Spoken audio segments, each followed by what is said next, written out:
Drama serial मनमर्जी के आने वाले एपिसोड में आप लोगों को दिखाया जाएगा कि दादाजी हादी को बोल रहे होंगे कि मुझे तुम्हारे प्रोफेसर से मिलना होगा, क्योंकि मुझे उन पर एतबार नहीं, और अपने प्रोफेसर को बोलना कि मुकम्मल सबूतों के साथ मुझसे मिलने आए, क्योंकि हम लोग खानदानी और इज़्ज़तदार हैं। बार बार इस तरह के तमाशे अफोर्ड नहीं कर सकते। तो हादी दादाजी को मुंह तोड़ जवाब देता है और बोलता है, एक तो ये इज़्ज़तदार और ख़ानदानी होने का जो गुरूर है ना हमारा, इसने हमें एक अच्छा इंसान नहीं बनने दिया। ये सारी बातें मंशा सुन रही होती है और उसे डर लग जाता है कि अगर ज़ारा वाकई में सफ़ीना की बेटी हुई तो वो मेरे बराबर की हो जाएगी, और मैं ऐसा हरगिज़ नहीं होने दूंगी। तो वो हमज़ा के घर पहुंच जाती है ज़ारा की बेइज्जती करने कि तुम जो ड्रामा कर रही हो कि तुम इस ख़ानदान की बेटी हो, जो तुम ख्वाब देख रही हो इस घर में दाखिल होने के, वो मैं कभी पूरे नहीं होने दूंगी। तो वहाँ पर हमज़ा की माँ भी आ जाती है और वो बोलती है, बीबी किस मुंह से इस घर में आई हो, तुम्हारा हमसे कोई ताल्लुक नहीं। जो तुम हमारे साथ करके गई हो उससे तो अच्छा ही होगा कि ज़ारा उनकी बेटी है हमारे साथ।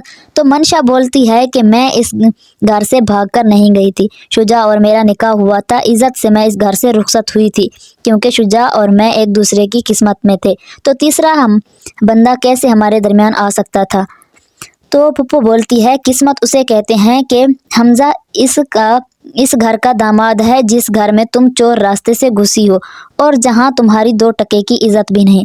तो मंशा गुस्से में आकर बोलती है, पप्पू अपनी ज़बान को लगाम दे, मैं ज़ारा नहीं जो आपकी हर बात सुनती जाऊंगी और बोलूंगी नहीं।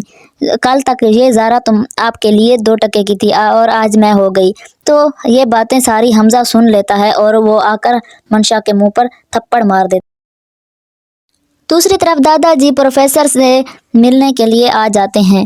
तो सफदर बोलता है, मैं समझ सकता हूँ इस वक्त एक बाप की क्या तकलीफ होगी, क्योंकि मैं ये दर्द सह चुका हूँ और ये दर्द मुझसे बेहतर कोई नहीं जान सकता। तो जहाँ दादाजी को कुछ सैड और इमोशनल दिखाया गया है, लेकिन फिर भी उनको सफदर पर भरोसा नहीं होता और वो उनका एतबार नहीं करते। जब घर वापस जाते हैं तो दादाजी ये बात शुजा को बताते हैं कि वो लड़की सफ़ीना की बेटी है, लेकिन मुझे यकीन नहीं है प्रोफेसर पर। तो शुजा बोलता है, अगर वाकई में ये लड़की सफ़ीना पप्पू की बेटी हुई तो दादाजी मैं ये चाहता हूँ कि आप किसी पर भरोसा ना करें और आप इस मामले की खुद इन्वेस्टिगेशन करें। फिर दिखाया जाएगा कि सब घर वाले साथ बैठे होते हैं। तो दादाजी बोलता है, अगर सफ़ीना की कोई बेटी होती तो फ़रोज़ा को मालूम होता, लेकिन ये प्रोफेसर झूठ बोल रहा है। तो सीरत बोलती है, इतनी बड़ी बात कोई झूठ नहीं बोल सकता, इसमें कोई ना कोई सच्चाई ज़रूर होगी।